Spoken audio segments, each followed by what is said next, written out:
Você está satisfeito? Satisfeito com o cheiro morno de uma fé que não fede nem cheira, que não incomoda, que não transforma? Olhe em volta. Contemple a paisagem espiritual que se estende diante de nós.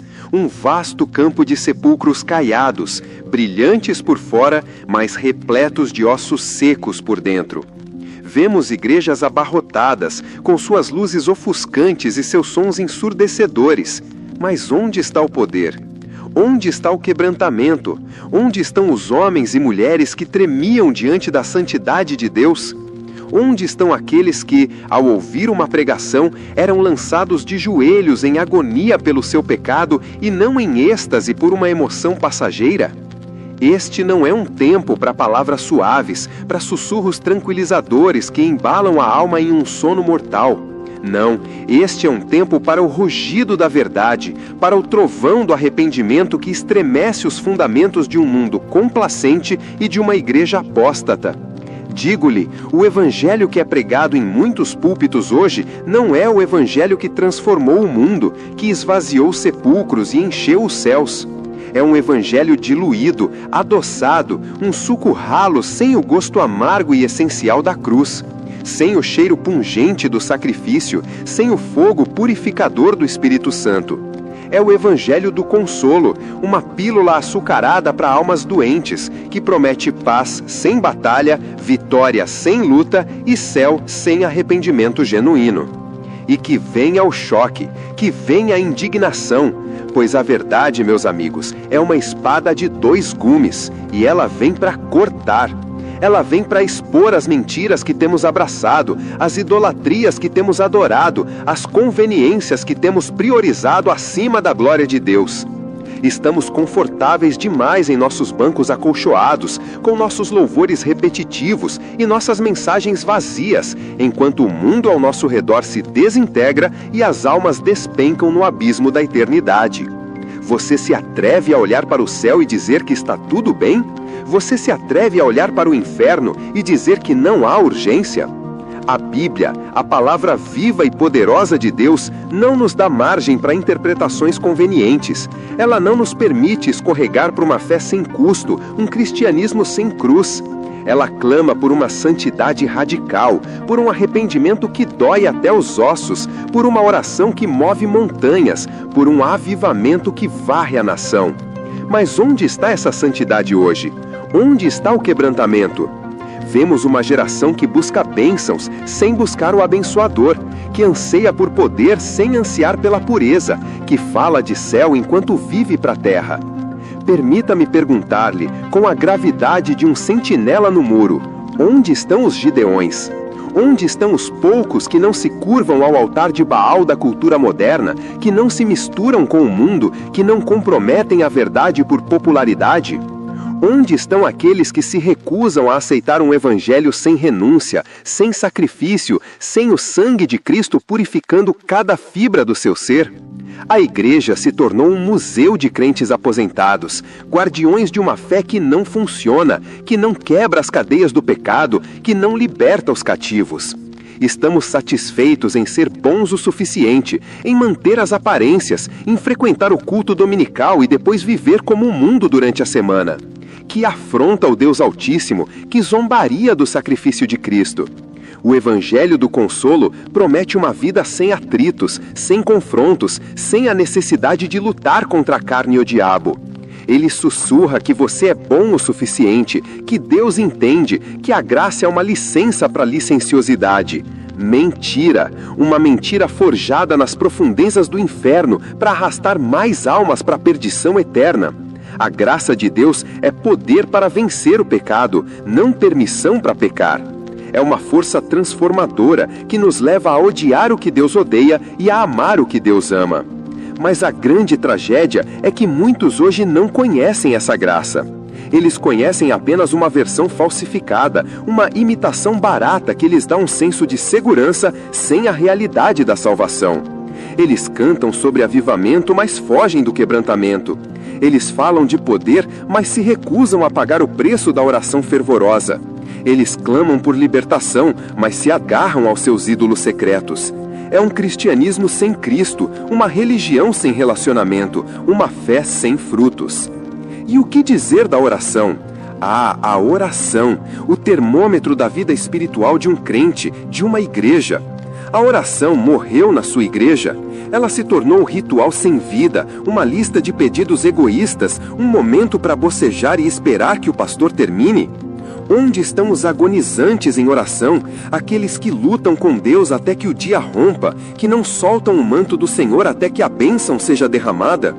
Onde estão os intercessores que sangram diante do trono, que choram pela nação, que clamam pela alma dos perdidos como se a sua própria vida dependesse disso? Não se iluda, meu amigo. Uma igreja que não ora é uma igreja moribunda, um túmulo para a glória de Deus. Os cemitérios estão cheios de igrejas que perderam sua paixão pela oração, que trocaram o poder do Espírito pelo conforto da rotina. E você, individualmente, pode ser um sepulcro ambulante se sua vida de oração for uma farsa, um mero aceno para a religiosidade.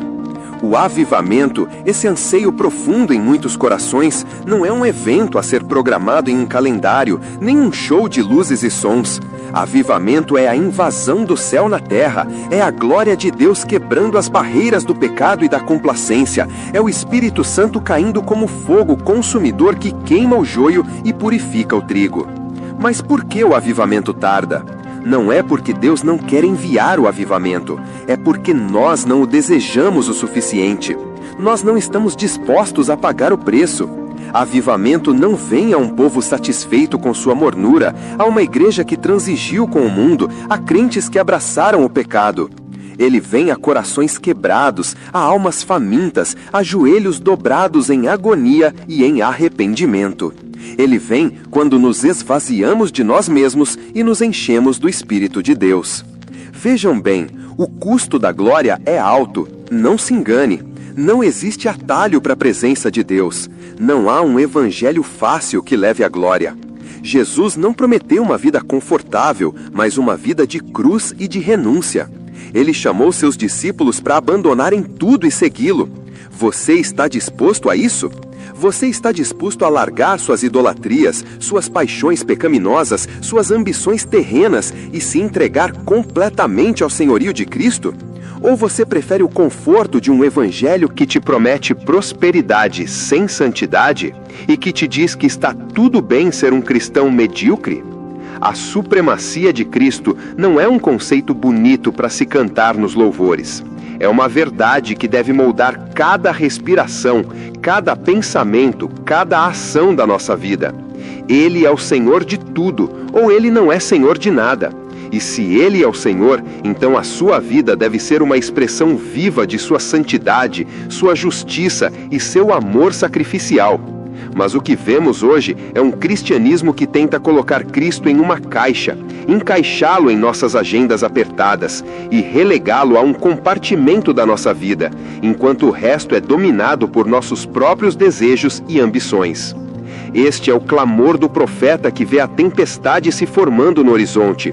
Este é o aviso para uma geração que está cega para a realidade do juízo vindouro. Ah, o juízo! Muitos hoje tremem ao ouvir essa palavra.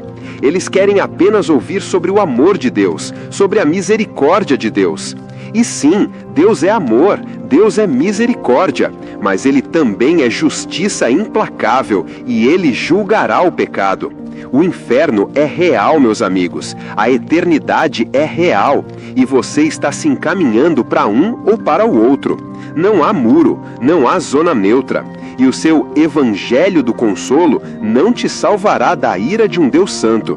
Somente o sangue de Cristo pode fazê-lo.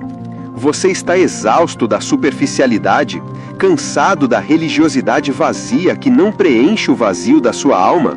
Há um grito dentro de você por algo mais profundo, algo real, algo que te conecte com o próprio coração de Deus? Se sim, então escute. O Espírito Santo está clamando por um povo que se levante, que se arrependa, que se humilhe, que clame por um avivamento que só pode vir do céu. Não um avivamento de emoções baratas, mas um avivamento de santidade, de quebrantamento, de paixão por Cristo que consome tudo o que é profano. O que é mais terrível, o desprezo do mundo ou o desprazer de Deus? A perda de sua reputação ou a perda de sua alma? Muitos vivem com medo de desagradar o homem, mas não tremem diante de desagradar o Todo-Poderoso. Que inversão de valores, que cegueira espiritual!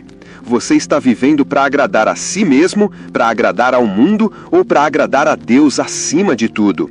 Pois a verdade é esta: Deus não se agrada de religiosidade. Ele não se agrada de rituais vazios, de orações mecânicas, de canções sem vida, de sermões sem unção, de vida sem santidade. Ele se agrada de um coração contrito e quebrantado, de uma alma que se volta para Ele em arrependimento genuíno, de uma vida que anseia por sua presença acima de todas as coisas. Ele quer a sua inteireza, não apenas um pedaço do seu tempo, não apenas um fragmento da sua devoção. Ele quer tudo. Ele deu tudo por você. Ele derramou seu sangue precioso na cruz do Calvário para que você pudesse ser redimido. E o que você tem dado em troca? Um coração dividido? Uma fé morna? Um compromisso pela metade? A grande apostasia que ninguém vê não é um evento distante no futuro. Ela está acontecendo agora, diante de nossos olhos, no coração de muitas igrejas e no coração de muitos crentes. É o abandono silencioso da verdade, a substituição da palavra de Deus por filosofias humanas, a troca da glória de Deus pela glória do homem, a aceitação do pecado em nome de uma graça sem arrependimento.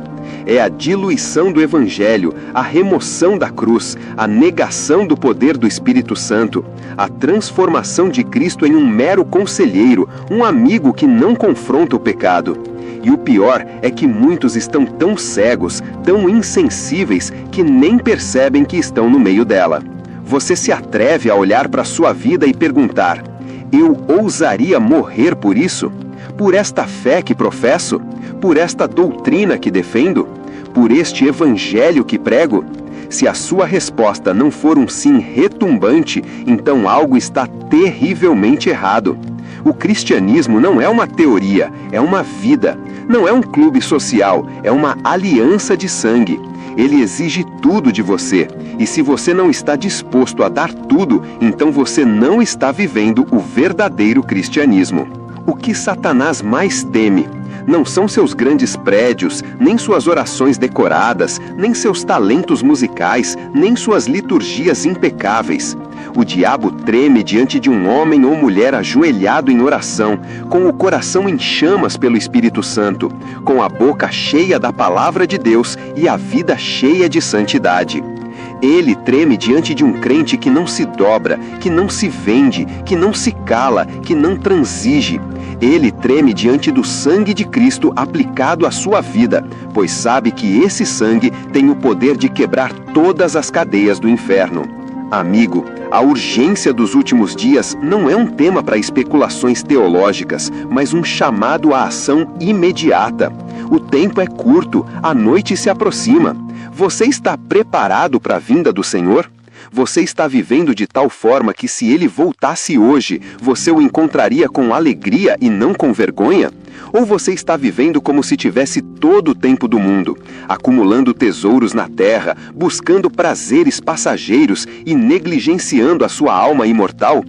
Este não é um convite para o desespero, mas um chamado à esperança radical, a uma esperança que nasce do arrependimento e da fé genuína em Jesus Cristo. O sangue de Cristo é suficiente. Ele é poderoso para salvar, para libertar, para purificar e para transformar. Ele é o único antídoto para o veneno do pecado, a única ponte sobre o abismo da condenação, a única porta para a vida eterna. Mas esse sangue precisa ser aplicado, precisa ser recebido com fé, precisa ser valorizado acima de tudo. Não se contente com o evangelho do consolo que te acalma para o inferno. Busque o evangelho da cruz, o evangelho que te confronta com o pecado, que te chama ao arrependimento, que te convida a morrer para si mesmo para que Cristo possa viver em você. Este é o único evangelho que salva, o único que transforma, o único que te dá a verdadeira vida. A escolha é sua. Você continuará dormindo embalado pela canção de ninar de um evangelho diluído? Ou você despertará para a realidade da eternidade e buscar o verdadeiro